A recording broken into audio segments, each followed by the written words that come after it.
अस्सलाम वालेकुम दोस्तों, मैं हूं आपका होस्ट अब्दुल रहमान और आप देख रहे हैं न्यूज़ टीवी। दोस्तों, न्यूज़ टीवी की एक और नई वीडियो के साथ हाजिर हूं जिसमें हम बात करेंगे साल 2017 में दुनिया से रुखसत हो जाने वाले मशहूर बॉलीवुड अदाकारों के बारे में। दोस्तों, वीडियो स्टार्ट करने से पहले मैं आपको बता दूं कि अगर आपने हमारे चैनल को सब्सक्राइब नहीं किया तो सब्सक्राइब के बटन पर क्लिक करके सब्सक्राइब कर लें और साथ वाले बेल आइकॉन पर क्लिक करें लेटेस्ट वीडियोस सबसे पहले हासिल करने के लिए। दोस्तों, मौत ज़िंदगी की एक हकीकत है जिसको कभी झुटलाया नहीं जा सकता, क्योंकि हर जानदार को मौत का मज़ा चखना है। ताहम इसमें कोई उम्र की कैद और गुंजाइश नहीं होती। जब वक्त आता है तो इंसान को जाना ही पड़ता है।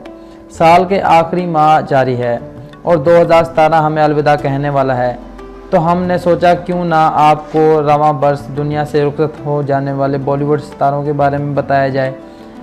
आप भी मुलाहजा करें कौन कौन इस साल दुनिया को अलविदा कह गया। ओम पुरी, मुसलमानों के हक़ में बोलने वाले भारतीय अदाकार ओम पुरी साल 2017 की इब्तिदा में ही दुनिया को छोड़ गए। उन्होंने आखिरी बार सलमान खान की फिल्म ट्यूबलाइट में अपनी अदाकारी का जलवा दिखाया। उन्हें भारतीय सिनेमा इंडस्ट्री में बेशुमार अवार्ड से नवाजा जा चुका है। सोनिका चौहान एक मॉडल और टीवी मेज़बान थीं। 29 अप्रैल 2017 को वो एक कार हादसे में शदीद ज़ख्मी हुई, जिसके बाद उन्हें हस्पताल मुंतकिल किया गया। ताहम वो अपनी जान की बाजी हार चुकी थी। इनकी उम्र बामुश्किल 27 साल थी। शशि कपूर, बॉलीवुड के मशहूर व मारूफ अदाकार रवां हफ्ते में 79 वर्ष की उम्र में दुनिया से रुखसत हुए। वो एक तवील अरसे से अलील थे और हस्पताल में दाखिल भी थे। ताहम 4 दिसंबर 2017 को सांसों ने इनका साथ छोड़ दिया और वो अपने मदाह को रोता हुआ छोड़ गए। इंदर कुमार की मौत की खबर ने इनके मदाह समेत दुनिया भर के इंसानों को हैरान कर दिया। वो अभी जवां उम्री में ही थे कि एक दिल के दौरे ने इनकी जान ले ली। वो महज 43 वर्ष के थे।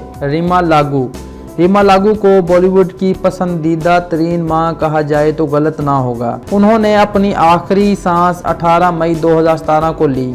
उनकी मौत की खबर ने सबको हैरानी में मुब्तला कर दिया। विनोद खन्ना का शुमार बॉलीवुड के बड़े अदाकारों में होता है। वो 27 अप्रैल 2017 को खून के कैंसर के बायस दुनिया से चल बसे। Ram Mukherjee, film director, producer और स्क्रीन डायरेक्टर रानी मुखर्जी के वालिद राम मुखर्जी ने अपनी आखिरी सांस 22 अक्टूबर 2017 को ली। दोस्तों, अगर आपको हमारी वीडियो अच्छी लगे तो लाइक शेयर कमेंट ज़रूर करें और ऐसी ही वीडियोज़ के लिए हमारे चैनल को सब्सक्राइब करना भी ना भूलें। मिलते हैं नेक्स्ट वीडियो में। अल्लाह हाफिज़।